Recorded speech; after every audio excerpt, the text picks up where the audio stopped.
Meus amados, nós vamos abrir a palavra de Deus no livro de Apocalipse, capítulo 5, versos de 1 a 14. Apocalipse, capítulo 5, versos de 1 a 14.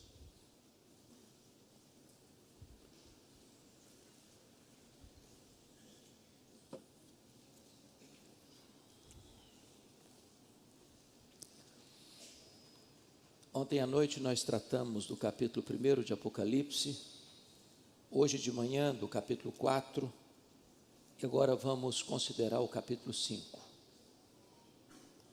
Vi na mão direita daquele que estava sentado no trono, um livro escrito por dentro e por fora, de todo selado com 7 selos. Vi também um anjo forte que proclamava em grande voz: quem é digno de abrir o livro, de lhe desatar os selos? Ora, nem no céu, nem sobre a terra, nem debaixo da terra, ninguém podia abrir o livro, nem mesmo olhar para ele. E eu chorava muito, porque ninguém foi achado digno de abrir o livro, nem mesmo de olhar para ele. Todavia, um dos anciãos me disse: não chores. Eis que o leão da tribo de Judá, a raiz de Davi, venceu para abrir o livro e os seus 7 selos. Então vi no meio do trono, dos 4 seres viventes, e entre os anciãos de pé, um cordeiro como tendo sido morto. Ele tinha 7 chifres, bem como 7 olhos, que são os 7 Espíritos de Deus enviados por toda a terra. Veio, pois, e tomou o livro da mão direita daquele que estava sentado no trono. E quando tomou o livro, os 4 seres viventes e os 24 anciãos prostraram-se diante do cordeiro, tendo cada um deles uma harpa e taças de ouro cheias de incenso, que são as orações dos santos. E entoavam um novo cântico, dizendo: digno és de tomar o livro e de abrir-lhe os selos, porque foste morto e com o teu sangue compraste para Deus os que procedem de toda tribo, língua, povo e nação. E para o nosso Deus os constituíste reino e sacerdotes, e reinarão sobre a terra. Vi e ouvi uma voz de muitos anjos ao redor do trono, dos seres viventes e dos anciãos, cujo número era de milhões e milhares de milhares, proclamando em grande voz: digno é o cordeiro que foi morto de receber o poder e riqueza e sabedoria e força e honra e glória e louvor. Então ouvi que toda criatura que há no céu e sobre a terra, debaixo da terra e sobre o mar, e tudo o que neles há, estava dizendo: àquele que está sentado no trono e ao cordeiro, seja o louvor e a honra e a glória e o domínio pelos séculos dos séculos. E os 4 seres viventes respondiam: amém. Também os anciãos prostraram-se e adoraram. Amém. Não tenha medo. A história não está à deriva. Meus amados, o livro de Apocalipse, o último livro da Bíblia, foi escrito no final do 1º século, provavelmente por volta do ano 96, no final do governo do carrasco e impiedoso imperador romano Domiciano, que governou de 81 a 96. Os tempos eram muito sombrios. A igreja estava acuada, encurralada por atroz perseguição. Naquele tempo, os crentes estavam sendo queimados vivos, crucificados. O Coliseu Romano, já inaugurado, chamado Anfiteatro da Morte, era palco da diversão do povo, onde os cristãos enfrentavam as feras ou a espada dos gladiadores. O cenário era sombrio, os apóstolos já estavam mortos, O sangue dos cristãos embebedava a terra. E para agravar a situação, o último representante do grupo apostólico, o apóstolo João, é deportado para esta colônia penal, para esta ilha vulcânica do mar Egeu, a ilha de Patmos, quando todas as portas da terra se fecharam para ele. Mas Deus é especialista em reverter situações humanamente irremediáveis. Deus é especialista em virar o placar do jogo. Deus é especialista em virar a mesa da história. Deus é especialista em transformar tragédias em triunfo. E quando parecia que a igreja marcharia para o seu fim inglório, Deus abre a porta do céu, e João escuta uma ordem: sobe para aqui, e eu te mostrarei as coisas que em breve devem acontecer. Esta foi a cena que vimos hoje de manhã, quando João vê o trono, e alguém sentado no trono, e ele não ousa descrever quem está no trono, a não ser descrevê-lo na aparência de pedras preciosas, de jaspe e sardônio, pedra branca e vermelha que representa a santidade e a justiça de Deus. João compreende que quem está no trono governa, tudo está ao redor do trono, tudo está diante do trono. E agora, numa outra visão, diz o texto que João vê na mão direita daquele que está sentado no trono um livro, escrito por dentro e por fora, de todo selado com 7 selos. E de repente ele olha para esta cena e uma pergunta é feita, uma interrogação ressoa nos céus, na terra e debaixo da terra: quem é digno de abrir o livro e desatar-lhe os selos? Na verdade, ninguém foi encontrado digno,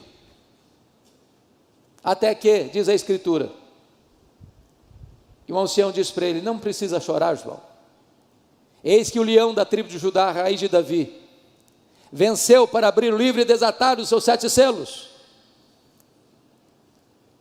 E esse ponto, irmãos, aponta para nós uma verdade magna, a verdade de que a história não está à deriva, a verdade de que a história está nas mãos do Cordeiro, que esteve morto, mas está vivo pelos séculos dos séculos. Quando você olha hoje a visão humanista, as pessoas acham, muitas delas, que a história é cíclica e não caminha para lugar nenhum, que nós não avançamos, que nós apenas repetimos os erros do passado e que a geração futura cometerá os mesmos erros que cometemos hoje. Não há esperança, não há uma janela de escape. Outros olham para a história e dizem: bom, a história é uma sucessão de fatos sem significado, não há plano, não há esperança. Poderíamos ilustrar isso com a novela de Albert Camus, A Praga, quando ele descreve a cidade de Oran, que foi invadida por ratos que trouxeram a temida peste bubônica. Os médicos se empenharam e, com seus associados, batalharam até vencer a epidemia. Mas no final do livro, o médico disse: é só uma questão de tempo, os ratos voltarão. Não há esperança. Friedrich Hegel, no seu livro Filosofia da História, diz que os povos, que as nações, que os governos nunca aprenderam da história. O grande chanceler inglês Winston Churchill disse que os homens cresceram em poder, os homens cresceram em conhecimento, mas eles não evoluíram moralmente. Sob pressão, o homem moderno praticará os mesmos terríveis atos. O afamado historiador Gibbon, no seu livro Declínio e Queda do Império Romano, disse que a história é pouco mais do que um registro dos crimes, das loucuras e dos infortúnios da humanidade.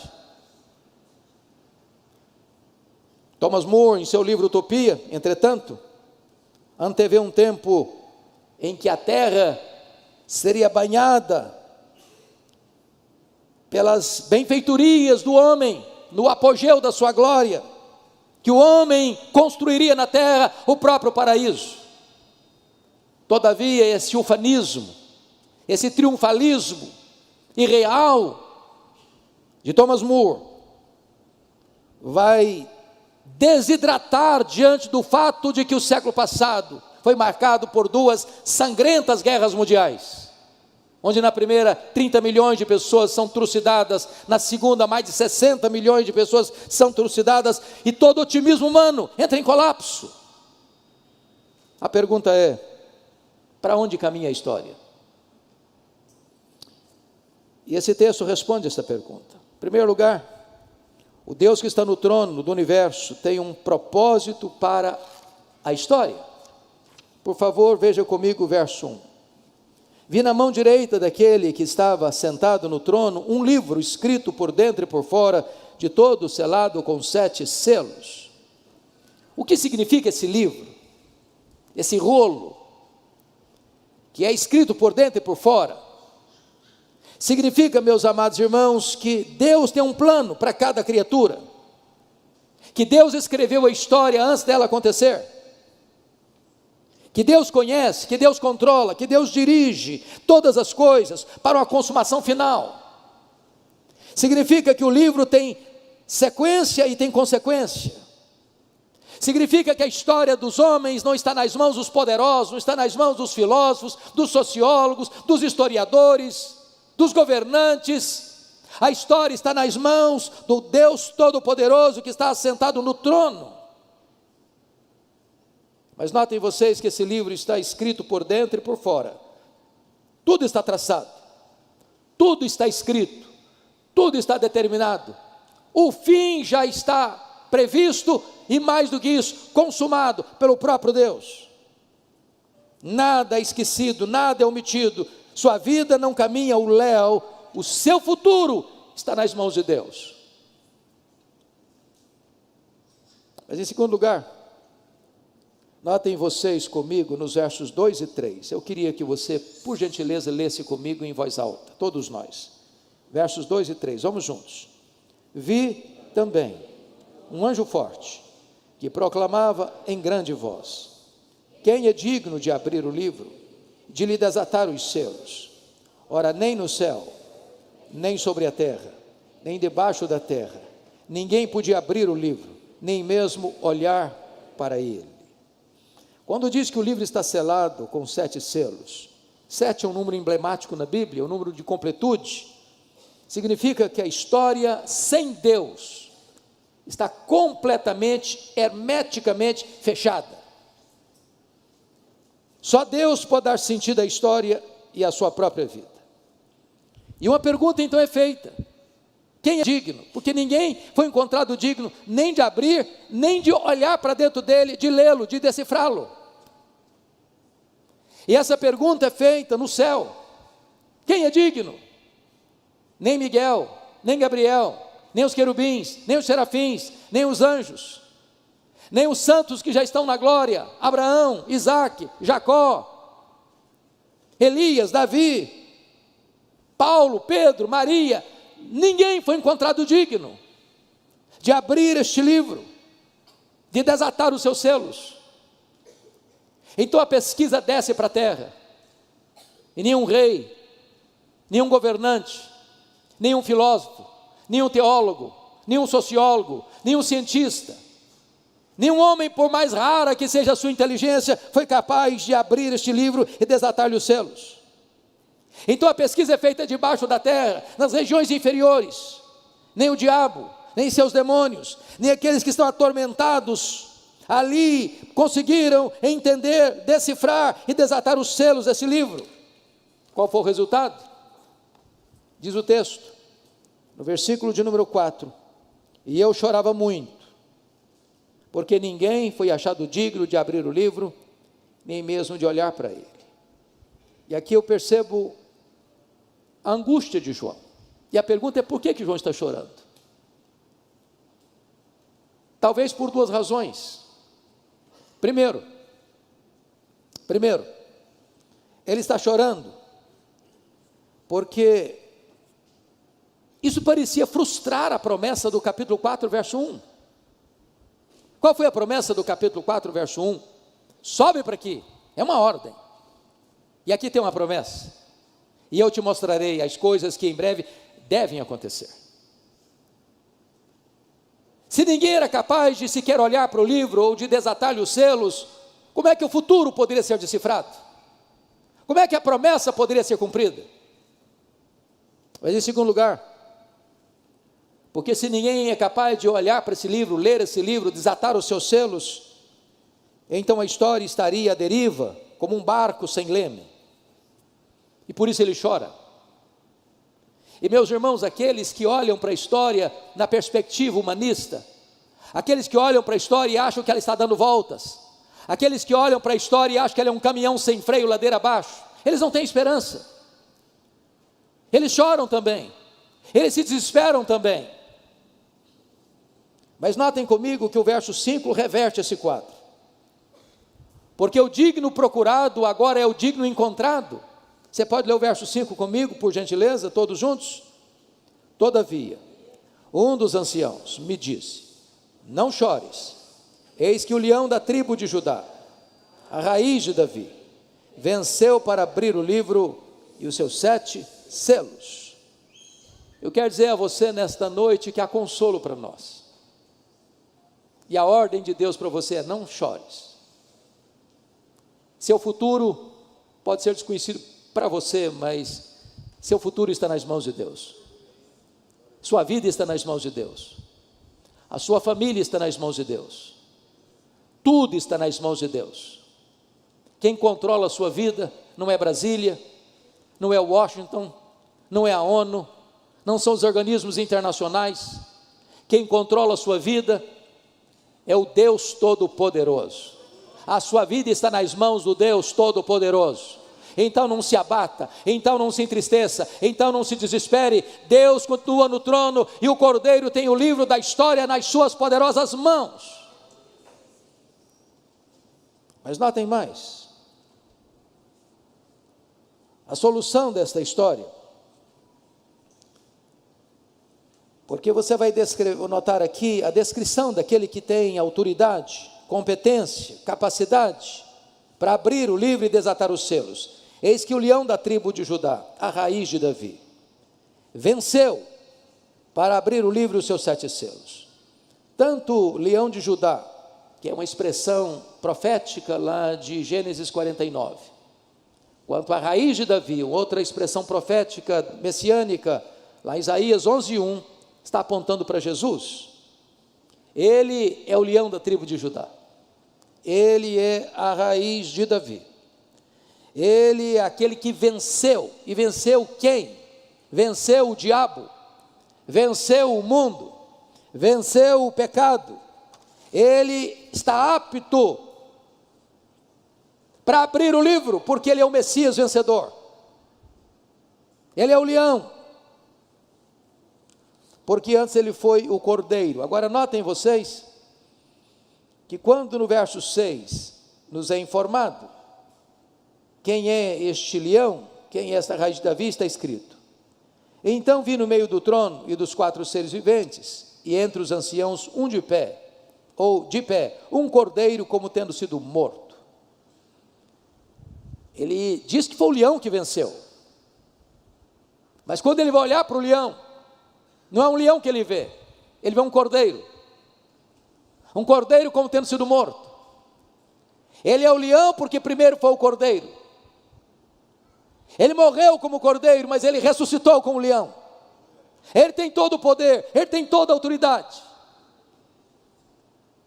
E diz a Escritura, meus amados irmãos, que esse cordeiro tem uma característica: tendo sido morto. Ele morreu, não como um acidente.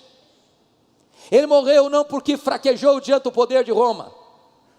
Ele não morreu porque foi uma vítima indefesa das tramas do sinédrio judaico.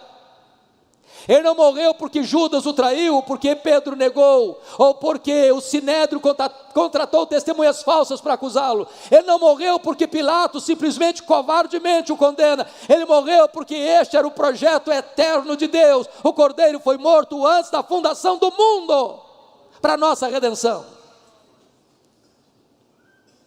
Agora notem quem é esse Cordeiro, quais são os seus atributos. Vejam vocês comigo. No versículo 6, ele tinha 7 chifres, e chifre na Bíblia é uma palavra que descreve poder. Quando diz que ele tinha 7 chifres, isso não é um monstro que é descrito para nós, isso representa para nós que ele tem todo o poder, porque 7 é o número da completude, o número completo, significa que ele é onipotente. Quando diz no verso 6 que ele tem 7 olhos, não é que é um cordeiro esquisito, não, 7 olhos é uma expressão bíblica que significa, ele tem todo o conhecimento, ele é onisciente, ele é onipotente, ele é onisciente. Mas notem vocês, que são os 7 Espíritos de Deus enviados por toda a terra, isso representa que ele não só é onipotente, ele não só é onisciente, mas ele também é onipresente. São atributos exclusivos de Deus. O Cordeiro é onipotente, o Cordeiro é onisciente, o Cordeiro é onisciente e onipresente e onipotente, ele tem todo o poder. Agora, confira comigo, em quarto lugar, quais são as implicações de Jesus estar com o livro da história em suas mãos. Vejamos, por favor, a partir do verso 8 ao verso 12.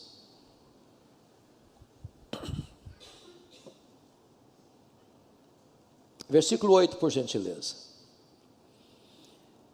E quando tomou o livro, os 4 seres viventes, nós estudamos hoje de manhã, aqui no culto, que os 4 seres viventes são a descrição das ordens angelicais, dos querubins.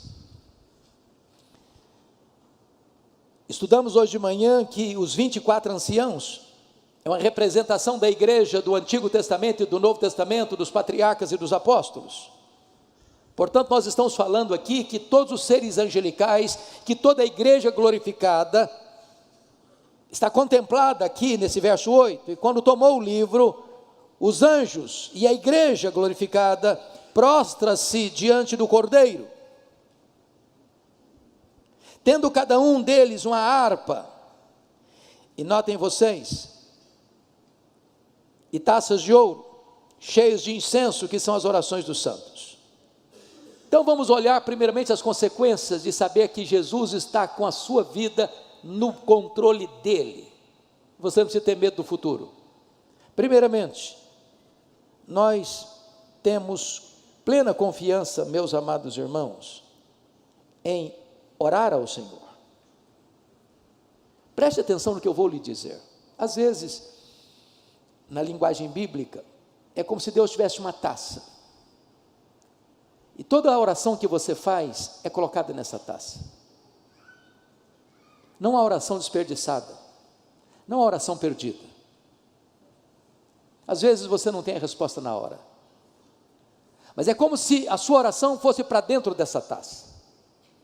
Há um momento em que esta taça vai se encher, e o texto está dizendo que esta taça está cheia das orações dos santos. A oração, irmãos, não é apenas um exercício devocional para eu me sentir bem, para acalmar o meu espírito, para me aquietar, como se fosse uma terapia. Não, a oração é muito mais do que isso. A oração é a força mais poderosa que Deus deu à sua igreja na terra. Você não está orando a um ídolo, você não está falando com alguém impotente, você está falando com aquele que está no trono, que tem as rédeas da história nas suas mãos, e que tem poder para fazer incursões na história, e fazer grandes mudanças e revoluções na história. A oração conecta a fraqueza humana à onipotência divina, a oração conecta o altar da terra ao trono do céu. É por isso que Apocalipse capítulo 8 diz que quando as orações chegam, Deus despeja esta taça das orações dos santos, e trovões, e relâmpagos, e intervenções poderosas acontecem na terra em resposta às orações dos santos. Vale a pena orar, é preciso orar, porque quando a igreja ora, ela se torna cooperadora com Deus nesse grande projeto de governar a história, porque Deus aprove a Ele, sendo soberano, agir mediante as orações dos santos. É por isso que a Bíblia diz: muito pode em seus efeitos a oração do justo. Mas em segundo lugar, uma vez que o Cordeiro tem o livro da história nas mãos, não apenas faz sentido orar, mas em segundo lugar, faz sentido evangelizar. Olha comigo o versículo 9. Você pode ler comigo em voz alta o 9 e o 10, por favor, vamos juntos. E entoavam novo cântico, dizendo: digno és de tomar o livro e de abrir-lhe os selos, porque foste morto, e com o teu sangue compraste para Deus os que procedem de toda tribo, língua, povo e nação. E para o nosso Deus os constituíste reino e sacerdotes, e reinarão sobre a terra. Meus amados irmãos, há duas coisas que eu destaco aqui. Aqui nós entramos numa das doutrinas mais sacrossantas da Bíblia, a chamada doutrina da expiação. Há muitos irmãos que são evangélicos, cristãos, irmãos nossos na fé, que têm uma outra visão desse texto, pensando que Cristo morreu na cruz apenas para possibilitar a salvação do homem, de tal forma que a salvação continua na mão do homem e não na mão de Deus.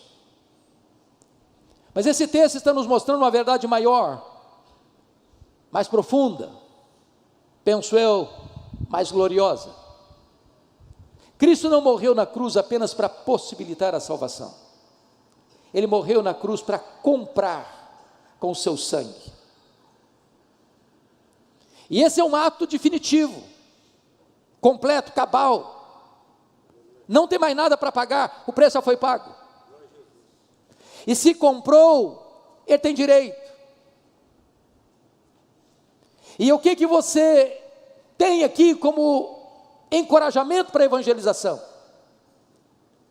É que aqueles que foram comprados na cruz, por preço de sangue, precisam ser chamados.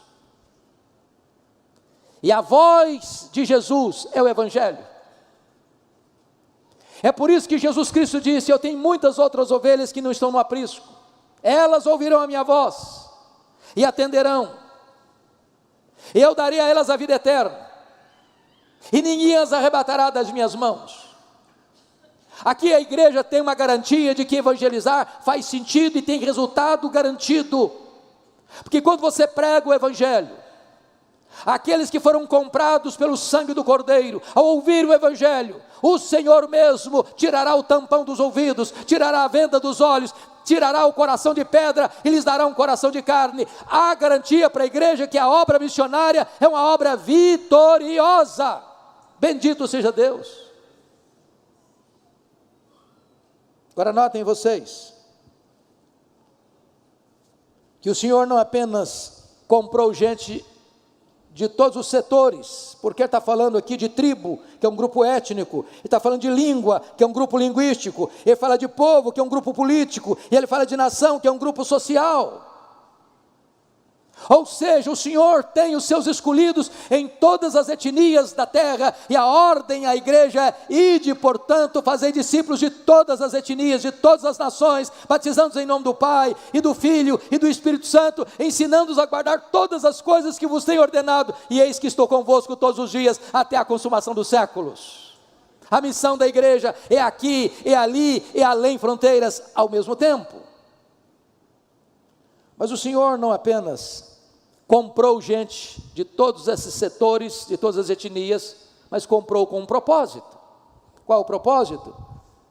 O versículo 10: e para o nosso Deus os constituíste reino e sacerdotes.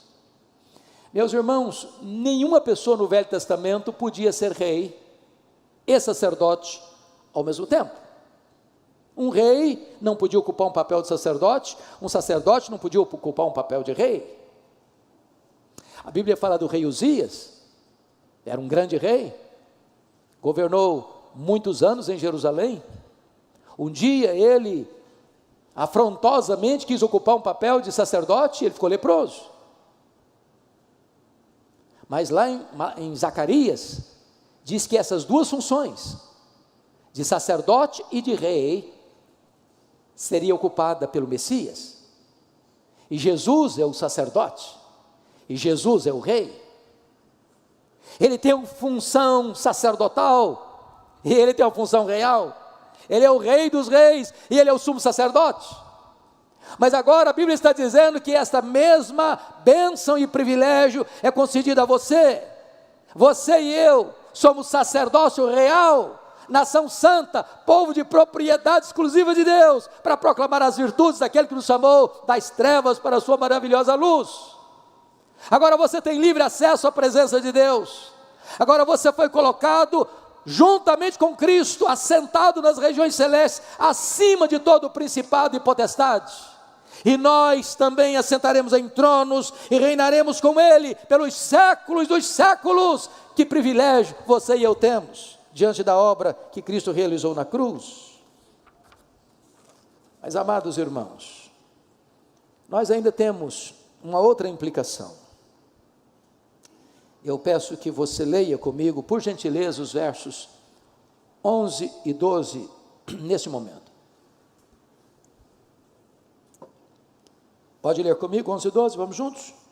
Vi e ouvi uma voz de muitos anjos, ao redor do trono, dos seres viventes e dos anciãos, cujo número era de milhões e milhares de milhares, proclamando em grande voz: digno é o Cordeiro que foi morto, de receber o poder, e riqueza, e sabedoria, e força, e honra, e glória, e louvor.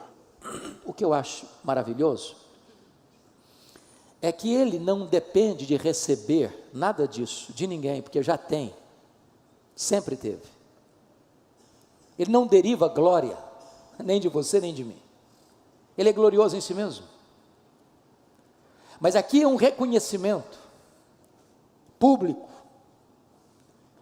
que emana, que procede, notem vocês, dos muitos anjos ao redor do trono, dos seres viventes, dos serafins, e dos anciãos, que é toda a igreja.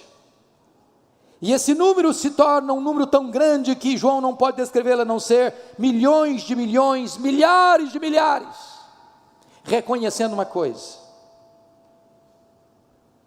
que o Cordeiro é digno, o Cordeiro que foi morto, de receber o poder, todo o poder, poder da força do braço humano, poder da sabedoria humana, poder dos recursos humanos, todo o poder, ele é digno de receber. Ele é digno de receber a riqueza, as fortunas dos grandes empresários, dos grandes comerciantes, daquele que recebe salário mínimo,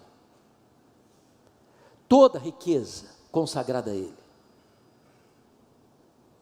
Ele é digno de receber sabedoria, a sabedoria dos grandes luminares do saber humano, dos grandes pensadores. Ele é digno de receber. Ele é digno de receber a força humana, a força da terra, a força do céu. A honra é dele.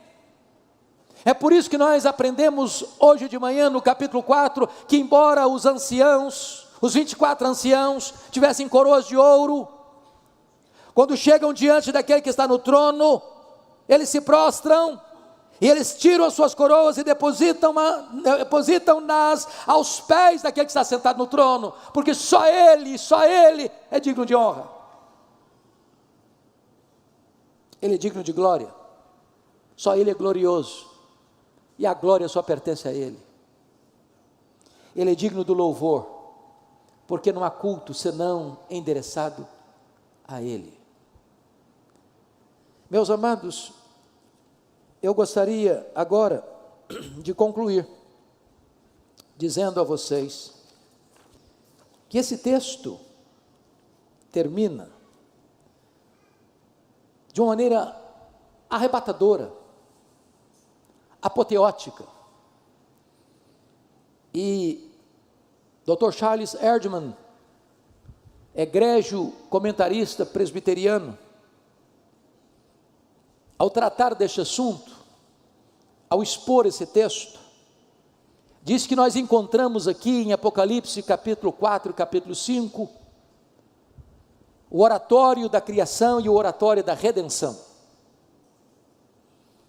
Oratório é um gênero musical dramático, com solos e coros, acompanhados de orquestra.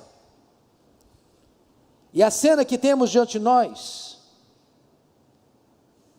é tão bela, é tão eloquente, que talvez nos faltem palavras para descrevê-la. Eu queria convidar a igreja nesta noite, para nós visualizarmos essa cena. Quem sabe você sendo convidado para uma grande apresentação musical, talvez na mais nobre e seleta sala do universo, a mais ampla, vai fazer parte deste grande coral, desta grande orquestra,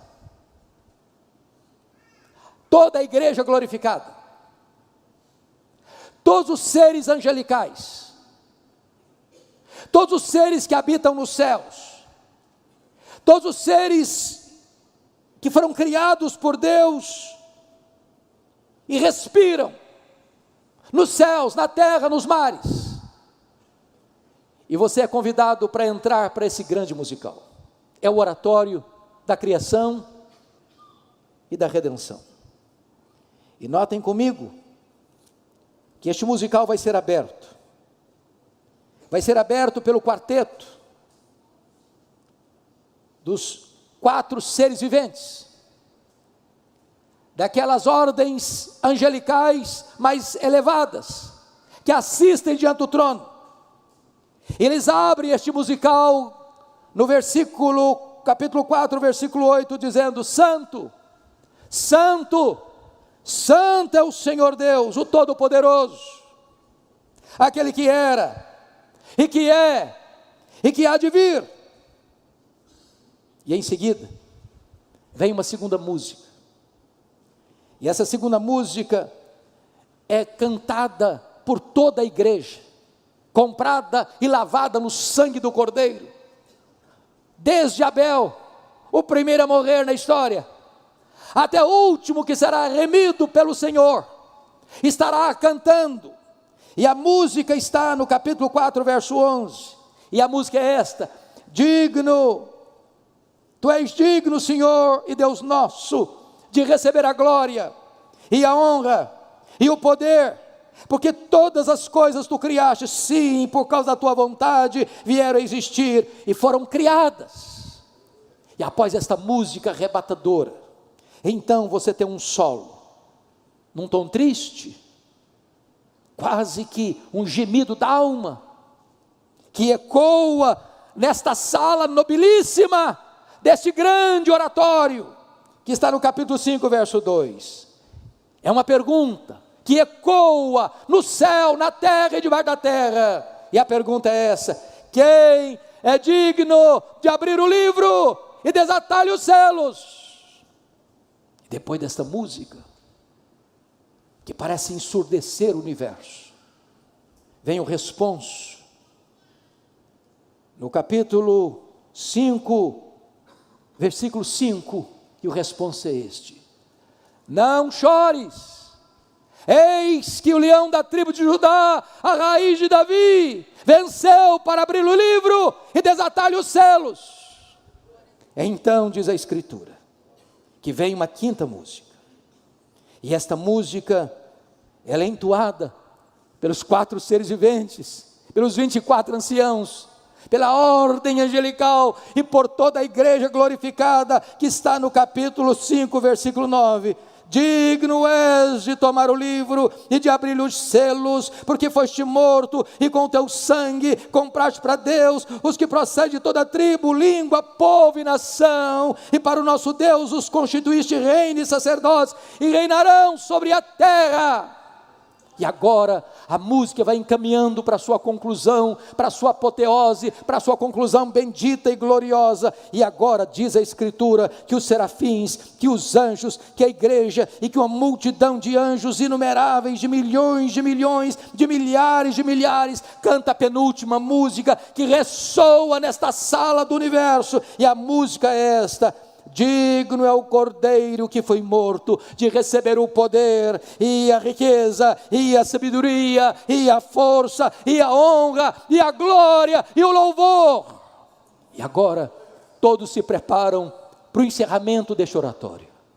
Agora diz a Bíblia que toda criatura que há no céu, que toda criatura que há na terra, que toda criatura que há no mar, que todo ser que respira começa a louvar a Deus, numa música arrebatadora e apoteótica. E a música está no capítulo 5, verso 13. Aquele que está sentado no trono e ao Cordeiro, seja o louvor, seja a honra, seja a glória, seja o domínio pelos séculos dos séculos. E diz a Bíblia que os anjos gritam em toda a força: amém! E este amém ecoa por todo o universo, e os 24 anciãos, a igreja se prostra e adora. E assim se fecham as cortinas, para mostrar para João uma coisa: não importa o que vai acontecer amanhã, a história está nas mãos do Cordeiro de Deus.